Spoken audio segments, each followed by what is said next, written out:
Hey friends, it's Steph, baker, engineer, and triathlete, and today I'm going to be sharing a Buttercream Flowers tutorial. First thing we're going to run through is the piping tips that you'll need. So this is the petal tip. It's the Wilton 104, and this is what I use for most of my flowers. This is just a small open star. I don't actually know the number, it doesn't have one. And this is a small closed star. Almost any star shapes will work. Then you want to get some white sprinkles. It's a nice add-on, parchment paper squares, and a flower nail. This is pretty much a requirement if you want to be piping buttercream flowers. Then you're going to take your buttercream and fill a piping bag with it. Put a tiny dab of buttercream on the flower nail and then place a parchment paper square on top of it. This will act like a glue and hold the square in place. First flower we're going to be piping is a buttercream rose. So start with your base. You want a triangular mound. It doesn't have to be perfect, but this is the base of your rose. Then with the fat part of the tip facing down, you're just going to make one full circle at the top of your triangular mound.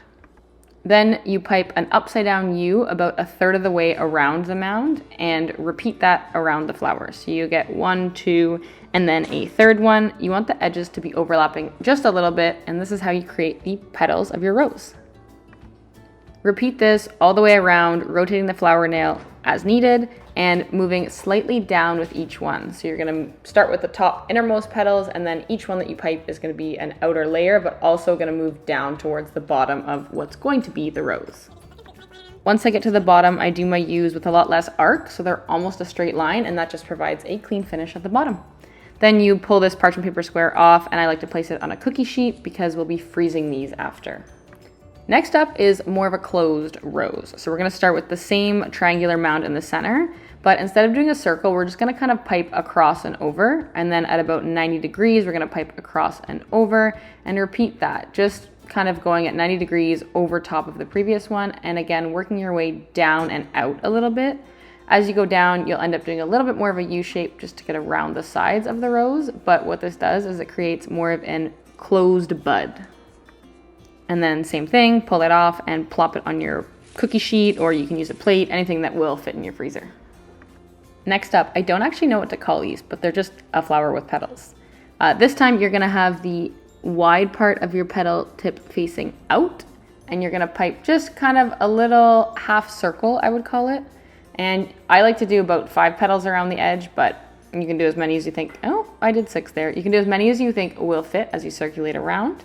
And then I like to place some sprinkles in the center, so it's like the center of the flower. This is a good place to incorporate a second color. I often do these as gold sprinkles, but for this one I just wanted to go pink and white.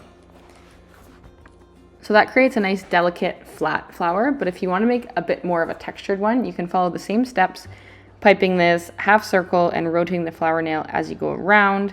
About 5 or 6 petals you'll get in. And then you just kind of keep going on top of that in a second layer. This gives it a bit more dimension, makes the flower bigger, looks like a little bit of a different type of flower. And then I do the same thing and add some sprinkles in the middle for that center of the flower. Pop that down onto the cookie sheet, and those are going in the freezer in a bit. Now we're gonna switch tips and grab our open star. So this is kind of like a Wilton 1M, but it's just a mini version. This is the quick, easiest way to make flowers. You just pipe one spot. You can also, a little bit more advanced, twist as you pipe it, and then it will look a little bit more like petals. See how one kind of looks like a star and the other looks a bit more like a flower? That's my favorite hack to make them look just a little bit more like a flower, is a little twist, and then it pulls those petals out to give them more of a rounded shape, and you get more of a flower than a petal.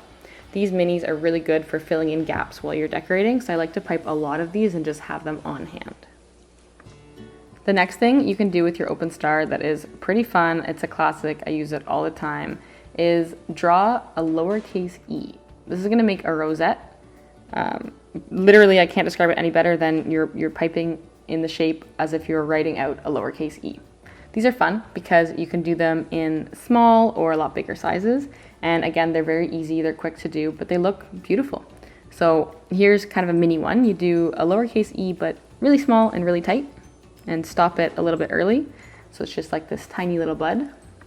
But you can also continue that lowercase e around and around and keep circling out to make a bigger rose type shape. I like to do big rosettes and little rosettes and have a mix so that I can fill in the gaps where I need them. But of course, up to you. Now onto the open star. This one you can also pipe just one blob and it'll look a bit more like a star. This one doesn't do the petal twisting trick quite as well as the open star, but it does make a cute little flower. And again, it's nice to have a lot of these on hand in case you have little gaps that you need to fill in between your bigger flowers. What I really like the open star for is piping little mini rosettes. I find they look the most like little rosebuds and they're just so cute and they're easy to pipe. That's a bit of a bigger one. I'd actually probably call that medium size. That's doing the lowercase e all the way around. But this is a mini, it's just a little tiny one. These look really cute, I find, when they're in a bright, vibrant red color. Just like the open star though, you can continue this circle all the way around and around and around until you have a bigger rosette. Once you have all your flowers, I like to pipe more than I think I'm gonna need. You're gonna go put those in the freezer and let them set for at least 15 minutes until they're hard. Then you wanna grab your cake, your cupcakes, whatever it is you're decorating, and use some room temperature frosting to prepare the surface to add the flowers.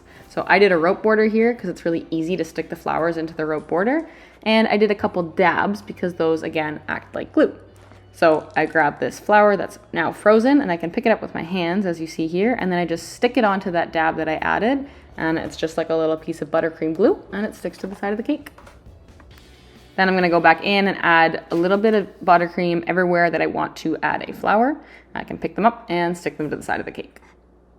Along the side of the cake like this, rosettes can be piped directly on, but if you want them to overhang off the upper lip like I have there, or different flower shapes, it works best to pipe them onto parchment and then freeze them so you can pick them up and move them around.